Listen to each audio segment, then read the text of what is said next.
So hi guys, Powerbi versus Tableau ఈ రెండిట్లో ఏది బాగుంది అండ్ దీనికి సంబంధించిన డిఫరెన్స్ ఏంటి, మేజర్ డిఫరెన్స్ ఏంటి అండ్ ప్రోస్ అండ్ కాన్స్ ఏంటి, ప్రెసెంట్ ఉన్న సిచ్యువేషన్ లో Powerbi నేర్చుకోవచ్చా, ప్రెసెంట్ ఉన్న సిచ్యువేషన్ లో Tableau నేర్చుకోవచ్చా, దీని గురించి మనం మాట్లాడుకుందాము. సో యాక్చువల్లీ ఏంటి అంటే Tableau తర్వాత వచ్చింది Powerbi, బట్ ఏంటి అంటే later on many people using Powerbi. ఎందుకు ఏంటి అనేది మనం ఈ వీడియోలో డిస్కస్ చేసుకుందాము. Will discuss we need to learn Powerbi or else Tableau. Right, ఇక్కడ చూసుకుంటే Powerbi is a very low cost అండి. But when it around less than $10 per month user ఉంటుంది. But when it comes to Tableau it is around $35 అండి.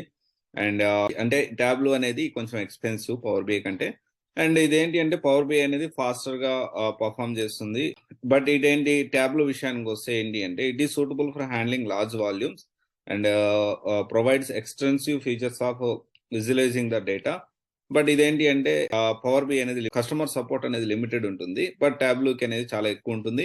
And also larger community forum for discussion. అంటే comparatively customer ఈ larger communication లో మనకు doubts వచ్చినా లేకపోతే customer support ఈ విధంగా చూసుకుంటే Tableau has more scope in this area. ఇప్పుడు రూబీ లాంగ్వేజ్ ని Powerbi సపోర్ట్ చేస్తుంది. అండ్ Tableau అయితే రూబీ అండ్ పైథాన్ కూడా సపోర్ట్ చేస్తూ ఉంటుంది. అండ్ దెన్ Powerbi అనేది పెద్ద పెద్ద కంపెనీస్ లో కంటే చిన్న చిన్న కంపెనీస్ లో లెవెల్ 2, 3, 4 అండ్ కంపెనీస్ లో ఎక్కువ యూజ్ చేసేదానికి అవకాశం ఉంది. Tableau అనేది టాప్ కంపెనీస్ లో లార్జ్ సైజ్ ఆర్గనైజేషన్స్ కి చాలా మంది ఎక్కువ యూజ్ చేస్తూ ఉంటారు. So most of the MNC companies ఎక్కువగా Tableau అనేది యూజ్ చేస్తూ ఉంటాయి. అండ్ దెన్ నెక్స్ట్ వచ్చేసి విత్ ద ఎంబెడెడ్ ఆప్షన్ వచ్చేసి Powerbi అనేది సెక్యూర్డ్ ఉంటుంది. ఇక్కడ కూడా different embedding reports and different environment ఉంది. బట్ ఇది పెద్ద ఛాలెంజింగ్ టాస్క్ Tableau విషయానికి వస్తే. అండ్ Powerbi అనేది మ్యాక్ లో రన్ కాదు. ఓకే, ఓన్లీ విండోలోనే రన్ అవుతుంది. Tableau అనేది విండో అండ్ మ్యాక్ ఓఎస్ అన్నిట్లో కూడా రన్ అవుతుంది. And when it comes to Powerbi supports various data source, different data source కి Powerbi యాక్సెస్ అవుతుంది.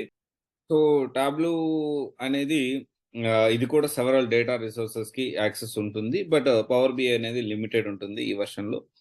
అండ్ అడ్వాంటేజెస్, డిసడ్వాంటేజెస్, కాస్ట్ తక్కువ ఉంటుంది, ఒకటి కాస్ట్ ఎక్కువ ఉంటుంది.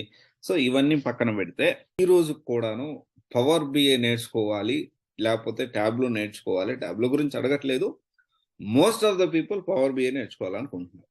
What is the reason behind this అంటే ఈజీగా ఉంటుంది కదా సార్, డేటా చాలా ఈజీగా ఉండే కోర్స్ కాబట్టి నేను Powerbi సెలెక్ట్ చేసుకుంటాను. ఇక్కడ ఈజీగా ఉంటుంది అని చెప్పి దాని గురించి Powerbi నేర్చుకోవడం అనేది కరెక్ట్ కాదు. There is no scope for Powerbi even though few institutes are promoting and calls ఉన్నాయి అని చెప్తా ఉన్నారు. But reality is very hard. Reality is completely different. Powerbiకి ఒక నమస్కారం పెట్టేసేసి వద్దురా బాబు, Powerbiలో ఎవరు ఆల్రెడీ ట్రైనింగ్ తీసుకొని 6 months 8 months నుంచి చేస్తున్నా లేదా కొత్తగా తీసుకోవాలి అనుకునే వాళ్ళైనా కానీ ఒక చిన్న క్లారిటీ అనేది తెలుసుకోండి. ఓకేనా, ఇది ఒక్కసారి ఆలోచించి మీరు డెసిషన్కి రండి అండ్ దాన్ని బట్టి మీరు ప్లాన్ చేసుకోండి ఫర్దర్ గా. ఓకే, ఇది అయితే Powerbi అయితే నేర్చుకోవద్దు, నేర్చుకునే వాళ్ళు కూడా వదిలేసి ఇంకోటి నేర్చుకోండి. Okay, thank you. This is Raj signing off. CYC Guidance Private Limited, one-stop solution for all job-oriented courses. Thank you.